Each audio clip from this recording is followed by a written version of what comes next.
recently I started working on a batch of about 52 5-pocket leather wallets that I make in a plethora of different colors. And as I was making this, or as I was starting to cut all 52 of these pieces, I started to think that this would be a great opportunity to talk about the reality of what day-to-day leathercraft businesses look like from my perspective.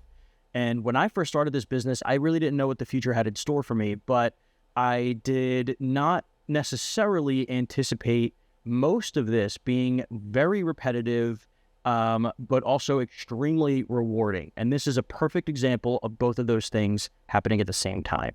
Now, my leather 5-pocket wallet consists of 4 interior card slots, 1 interior panel that I guess I would consider to be like the interior cash pocket, and then the outer shell. So 4 pockets, 2 shells, that's 6 right there, plus the 7th piece, which is just a design element, that little top sliver that you'll see pretty soon. So all in all, 7 pieces, 52 orders, 52 wallets, 7 pieces each. You can do the math. It's a ton of cutting, a ton. Now, luckily, I have a clicker press, and if you're not familiar with what a clicker press is basically this giant machine where you can put templates or dies that have, steel blades strategically cut in the shape of your pattern, the shape of your pieces, and you can clamp down on it and it cuts out the leather piece for you. So I luckily have a clicker press and dies for each one of these 7 pieces of my 5-pocket wallet. So cutting them out is not exactly difficult. It's extremely time consuming.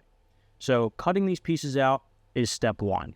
And well, I guess technically step 1 would be making sure that I have all the orders that I want to work on in front of me, then cutting out all the orders in the certain colors that were ordered. Now, my business is a little bit different than some of the other leathercraft businesses, because I allow my customers to choose their leather color and their stitching color. So there's a lot of unique color combinations that I could be working on all at once, as opposed to just offering, say, a brown leather wallet with light brown stitching and a laser engraving. In that case, it'd all be the same, and it'd be much simpler to work on, especially in bulk. But because I like to give my customers a little bit more of a unique shopping experience, I may make it a little bit more difficult on my end. So I have to make sure I'm cutting out all of the right pieces in the right colors and the right quantities, and then I kind of stack everything up and get to work. Now, after I cut everything apart, after everything I get cut from the hides, I should say, I stack them up and I start the first step of the actual crafting process, which is beveling the sides of the pieces, each piece, appropriately. Now, not every piece gets every side beveled preliminarily before the assembly, because when I stitch everything together, I'll be sanding off the outer edges, and those get beveled after the sanding. So card pockets, card slots, and the interior cash pocket, and then this little fancy design piece that I have here all get beveled on the upper edge, whereas the outer edge will get beveled later on in the process. So beveling each piece, several different sides of each piece, 52 products. I mean, it's hundreds and hundreds of beveling, which is hours and hours of work. It's a lot. So I tried to compile some of the highlights, for lack of a better word, of the process, and then sped up some of the repetitive portions of it. But I think this is a really, really great opportunity to show people that leathercraft, once you get into an established business, once you start making your products, you've got your product lineup, you've got orders coming in consistently, and by consistently, I mean every day, multiple times a day. This is sort of what it can look like if you work on a process similar to mine. And once I'm noticing that I'm going to be making a whole lot of one particular product, I might end up just printing out my entire order queue with that particular product and do them all at once, because it's a little bit more efficient that way. And when you're working on a business like this, where you're doing a lot of products, a lot of orders, you're getting high order volume, efficiency is your best friend, your time saver. That's really what you want to focus on, because it's going to get product out the door quicker, and it's going to allow you to stop down and reset less often, which is definitely a huge time killer. So I find different efficiencies in different ways myself. Beveling all these pieces all at once, rather than doing like, oh, I'm going to do all of my turquoise ones, bevel, burnish, assemble, stitch, sand, burnish again. Like, I'll do all of each step 1. I do 52 times for each of the 52 orders. Step 2, step 3, step 4, just so on and so forth. Once I have everything beveled, I found this is a really efficient way to burnish the specific parts that I've beveled in the step 1. Wood clamps. I think that's what you call them. Wood clamps, woodworking clamps. I clamp down all of the pieces together, making sure that the edges that I'm burnishing are completely flush, so that I'm getting every single speck of the area I want to burnish on every single piece perfectly.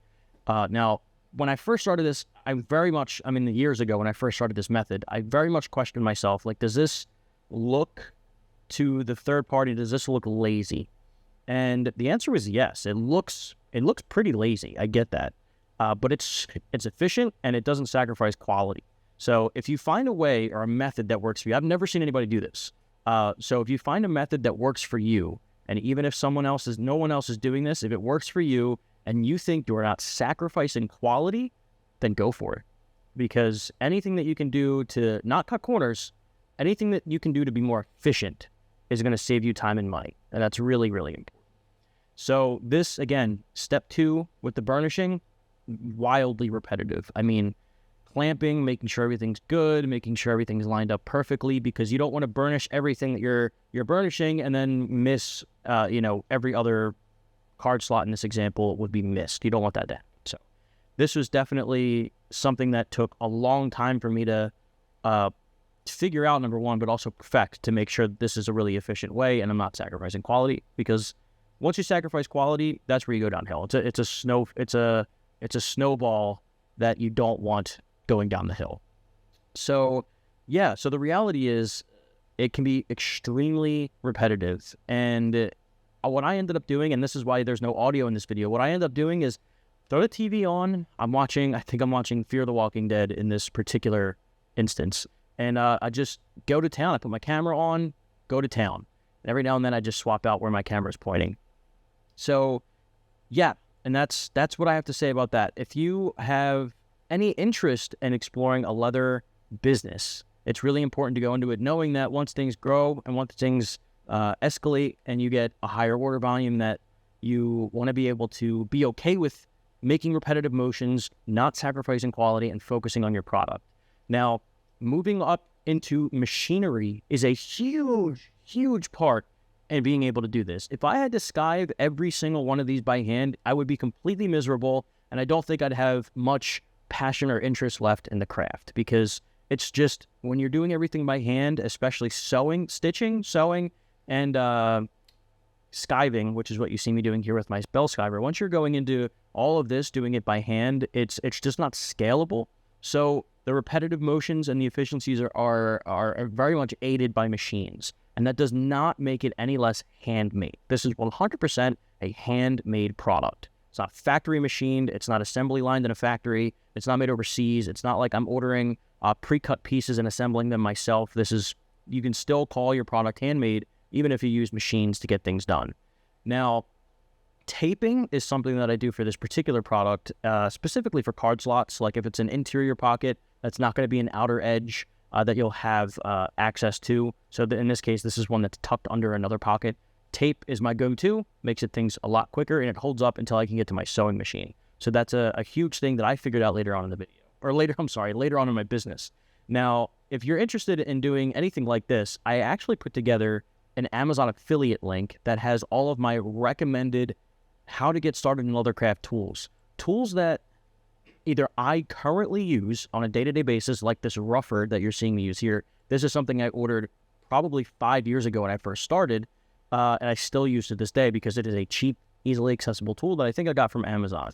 But it's also got a lot of tools that I don't use anymore, but I used when I first started. When you first start in a craft like this, and really this goes for any craft, any hobby, anything that you're interested in, you probably want to start off small and inexpensive instead of jumping headfirst into something that's like professional grade and super expensive, super luxury, super top of the line. You want to get your feet wet first, and you want to make sure you're interested in the craft. You want to make sure you have tools that will get the job done to your satisfaction and to your, up to par to your standard at first, without compromising quality, but also without breaking the bank.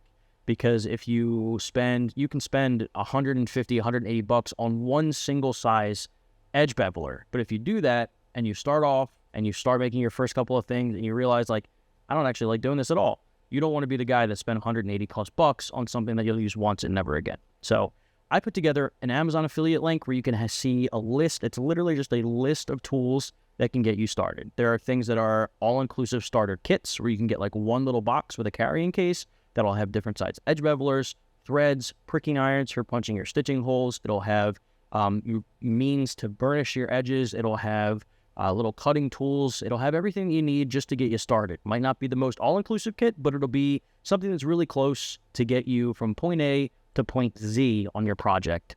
And then once you figure out that you like it, I have another list of more professional, higher-end tools that will last you for years.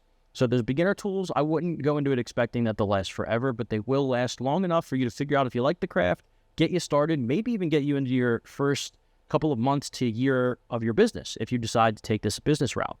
And then once you're ready to upgrade, I have a list of some of those better quality tools and some of the more expensive machinery, at least the ones that you can get easily accessible on things like Amazon. So in the beginner tools, you'll have those toolkits, you'll have different sized edge bevelers that I can recommend, and I put a comment and a note on every single product I put on that list. So make sure if you are visiting that list to look at the seller notes or the I don't know what the Amazon calls it, but the list maker's list of notes.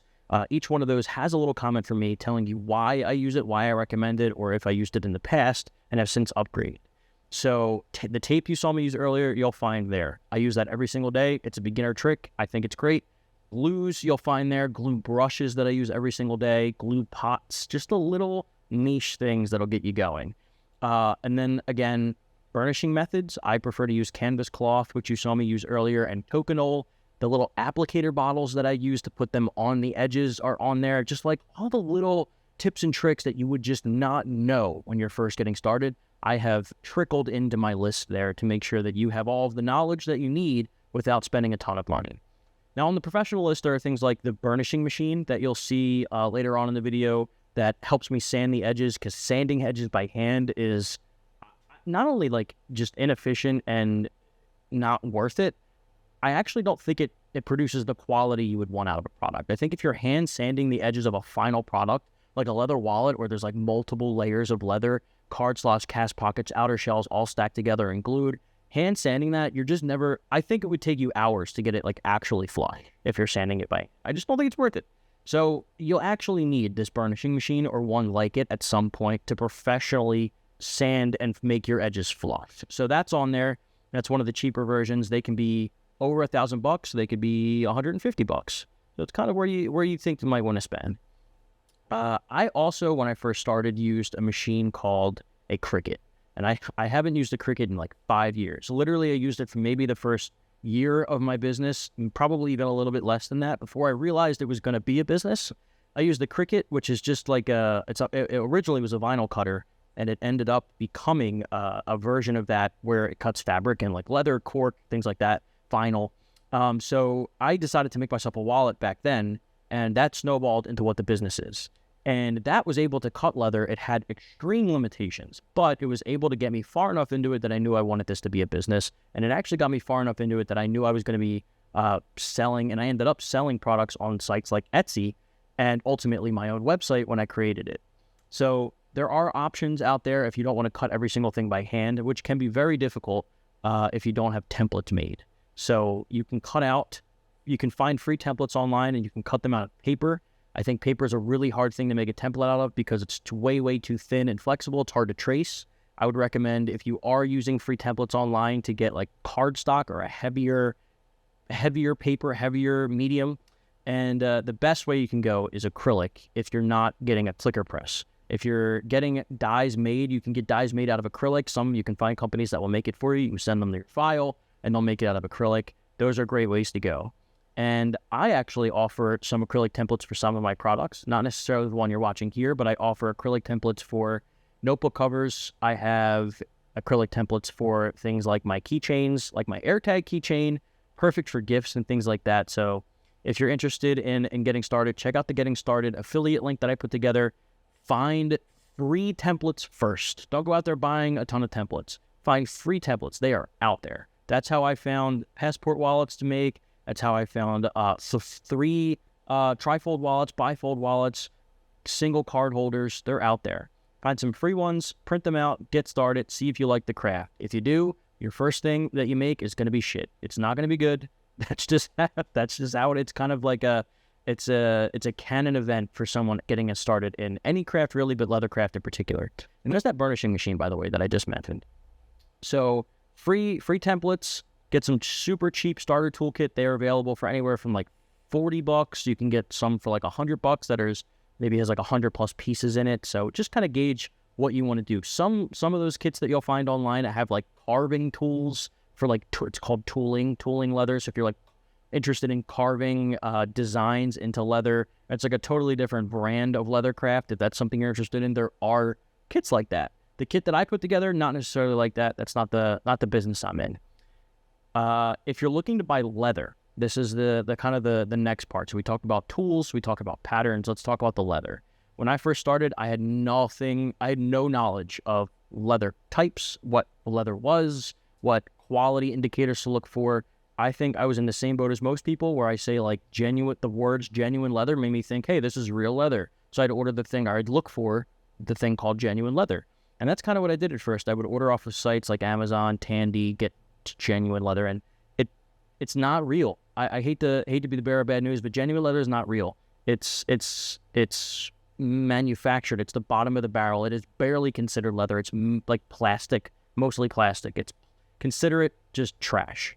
It's not able to be beveled. It's not good for burnishing. It's cheap and it'll fall apart. So if you're looking for quality leather, full grain leather is the best you can get. Full grain's great. Top grain would be like the next step down. Also really, really high quality leather. It's a little bit more manufactured to remove some of the natural imperfections, so to speak, out of the leather. I don't love top grain leather. I think it also has a higher plasticky look to it. So I recommend shopping at places like Rocky Mountain Leather Supply, where you can get panels of full grain leather for like $20 to $40. You can shop with makers like me. I sell remnants boxes of scraps that are perfect for small projects. Look into those things. Get your starter tools, get some really high quality leather, because if you make a really nice product, a really nice wallet at first, but it's bad quality leather, it can really throw you off. So get good quality leather and give it a shot. If you have any questions, please let me know in the comments. Please hit me an email. I'm happy to get back to you.